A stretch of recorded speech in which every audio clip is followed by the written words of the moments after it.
우리 세대에 우리 같은 중간 계층들이 갈 수 있는 뭐 요양원이니 시니어 하우스가 별로 없을 거고, 그러려면 우리가 보통 뭐 에이징 인 플레이스라고 해서 내가 살던 곳에서 잘 늙어가는 게 중요한데, 그럴 때 함께 모여서 살아가면 훨씬 양질의 삶으로 잘 살 수 있을 거라는 생각을 늘 하고 있고요.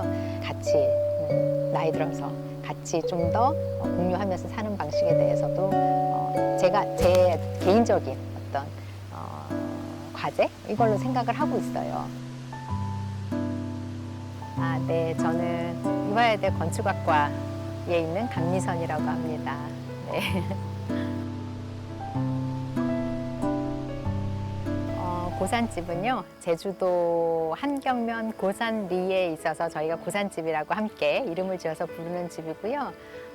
공유 세컨하우스라고 할까요? 11가족이 함께 사용하고 있는 공유 별장입니다. 네.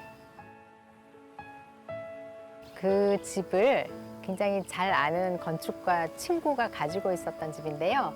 그 친구도 그 집을 이제 약간 장래에 좀 잘 고쳐서 쓰겠다고 가지고 있던 집이었는데 사정상 팔 수밖에 없는 상황이었어요. 근데 이제 팔려고 했더니 그게 1965년에 지어진 돌집이에요. 제주도 돌집. 물론 안 쓴 지 오래돼서 거의 폐가 같은 상황이긴 했지만 저희들은 건축하는 사람이니까 고치면 잘 쓸 수 있겠다라고 생각하고 계셨고, 어느 날 아침 문득 그 집을 내가 살면 어떨까라는 생각이 들었는데, 그 개인적인 이유는 저희 아버지가 제주도 분이에요.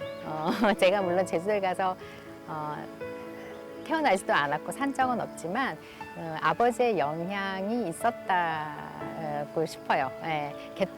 그러면은 내가 늘 이제 제가 이제 주거학이란 과목을 가르치는데 그때 집을 공유하는 방식에 대해서 많이 강의를 해요.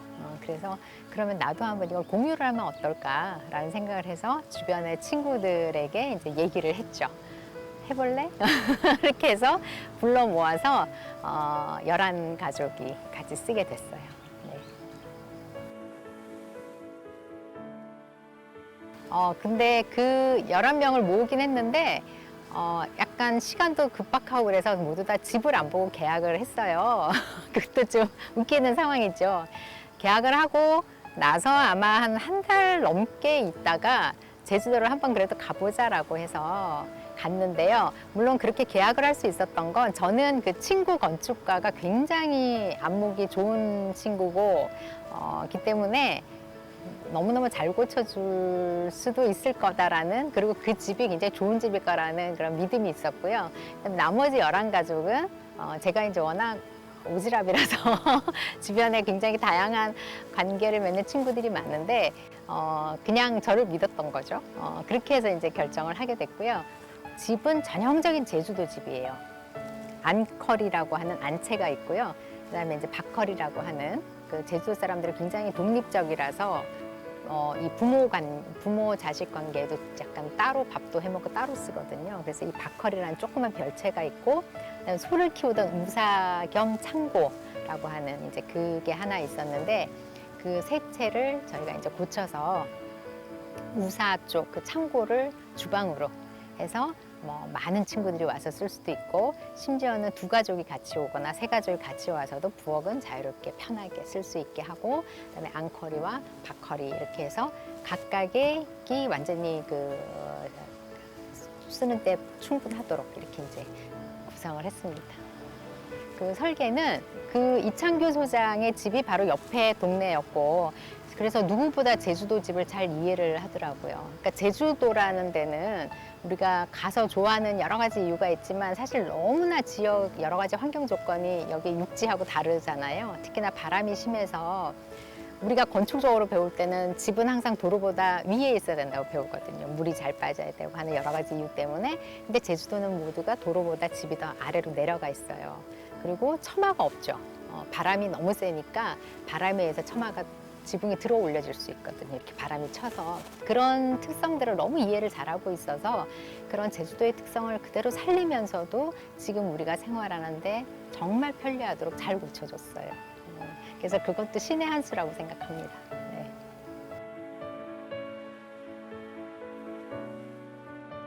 저희가 되게 겁이 없이 11가족이 집을 하나 공유를 해서 쓰기로 결정을 했는데 막상 그렇게 했다고 하니까 주변에서 너네를 미쳤냐. 집은 절대 그렇게 못 쓴다라고 하는 얘기들이 굉장히 많았다 그래요. 이제 그것 중에서 가장 어려운 점은 사실 누군가가 나오고 싶거나 또는 이 집을 나중에 처분하고 싶을 때 또는 뭐 여러 가지 이유로 뭔가 소유권 문제가 변동이 생겼을 때 뭐 이런 것들에 대한 우려가 굉장히 많더라고요. 근데 저희는 이미 이름 버려놨는데 그래서 이제 방법을 찾았죠. 사실은 대부분 안 된다고 할 때 거기 그걸 해결할 수 있는 방법을 찾는 게 답이라고 생각을 하기 때문에 그래서 이제 방법을 찾은 게 저희는 5년마다 일단은 청산을 하자라는 개념이에요. 그러니까 5년을 쓰고 있을 사람과 나갈 사람 손들어라고 해서 나갈 사람이 과반수가 넘으면 뭐 많으면 일단은 처분을 하는 거고 아니면은 이제 정 나가야 되는 사람은 새로 이제 조합원을 영입을 하는데 대신에 이제 조합원들이 오케이 할 수 있는 사람이어야 되겠죠. 근데 그 구성이 사실은 굉장히 중요하다고 생각해요. 그러니까 사람들이 어떤 식으로 구성돼야 하는지 그게 굉장히 저도 이제 사실 친구들을 불러 모을 때 그걸 고민을 많이 했었던 부분이고요.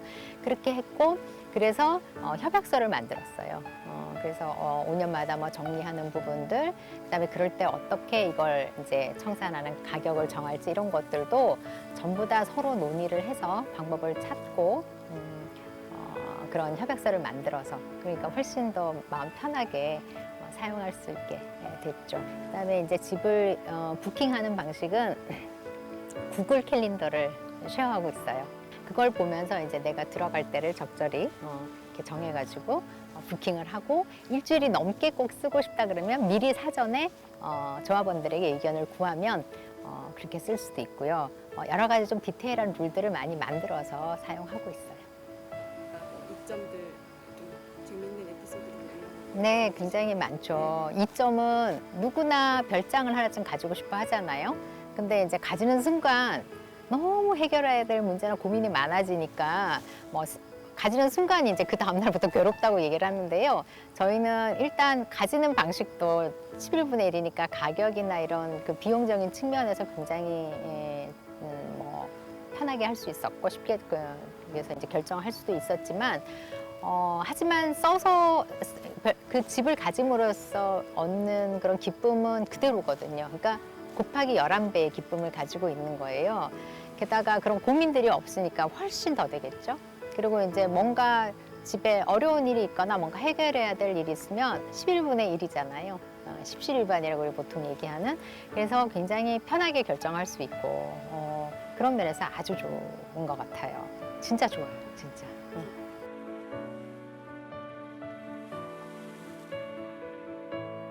사실은 자연스럽게 공유에 대한 얘기들이 이미 우리 사회에서 굉장히 일상화되어 있죠. 굉장히 짧은 시간 안에 어떤 형태든지 공간을 쉐어하는 방식에 대한 이런 사업이 굉장히 확산이 되다가 최근에 코로나 때문에 이 방법에 대한 약간 회의가 들기도 하지만 저는 이게 전반적인 대세라고 생각을 해요. 또 거기에 맞는 어떤 공유를 하는 방식들이 분명히 생겨날 거라고 생각을 하고요. 이제 저 같은 경우는 사실 이거를 좀 더 내가 적극적으로 하게 된 이유는 우리 세대에 우리 같은 중간 계층들이 갈 수 있는 뭐 요양원이니 시니어 하우스가 별로 없을 거고 그러려면 우리가 보통 뭐 에이징 인 플레이스라고 해서 내가 살던 곳에서 잘 늙어가는 게 중요한데 그럴 때 함께 모여서 살아가면 훨씬 양질의 삶으로 잘 살 수 있을 거라는 생각을 늘 하고 있고요. 그럴 때 이제 한번 함께 살아보는 방식에 대해서 고민을 하고 있었는데 마침 이제 이거 일종의 테스트 베드죠. 한번 공유 별장이란 걸 실험을 해본 거고 이제 좀 더 확장해서 나중에 같이 나이 들어서 같이 좀 더 공유하면서 사는 방식에 대해서도 제 개인적인 어떤 과제 이걸로 생각을 하고 있어요. 저는 이제 기본적으로는 다양성이 유지되는 사회가 굉장히 좋은 사회라고 생각하고 죽어도 지금 뭐 다양한 얘기들이 많이 있는데 청년 세대 얘기도 많이 하지만 결국은 굉장히 선택지가 많은 게 좋잖아요. 그 중에 하나의 선택지로 어떤 공유 라는 방식이 있을 거고 그 공유하는 방식도 굉장히 다양하리라고 생각해요. 요즘 뭐 콜리빙, 쉐어하우스, 뭐 코하우징 여러 이름으로 되고 있지만 그런 선택의 폭이 이제 굉장히 넓어지는 거. 그다음에 인생의 어떤 시점에서는 그런 함께 살이를 한번 해보는 거 이런 건 굉장히 좋은 것 같아요. 그런 게 이제 어떤 공동체에 대한 생각을 좀 더 물론 부정적이 될 수도 있지만 긍정적인 그런 공동체 의식들을 기르는 데 굉장히 도움이 될 거라고 생각을 하고 그래서 그런 어떤 선택지를 넓혀가는 그런 제가 강의도 하고 있고 실천도 하고 있는 그런 과정입니다. 글쎄, 세컨하우스도 집이다? 아마 이제는 이 일하는 양상도 많이 달라지고 시간을 쓰는 방식도 달라지고 뭐 조금 더 길게 보면은 이 고용사회라는 것도 이제 많이 달라지고 그래서 사실 요즘 도심 내에서도 뭔가 자기만의 공간을 갖고 싶어 하는 사람들이 많잖아요. 그런 것들도 약간 쉐어할 수도 있죠. 그러면은 훨씬 더 공간을 넓고 풍요롭게 쓸 수 있으니까. 그래서 세컨하우스는 또 다른 집인데 한번 함께 해보면 훨씬 더 풍요로울 수 있다. 뭐 이렇게 얘기할 수 있을 것 같아요.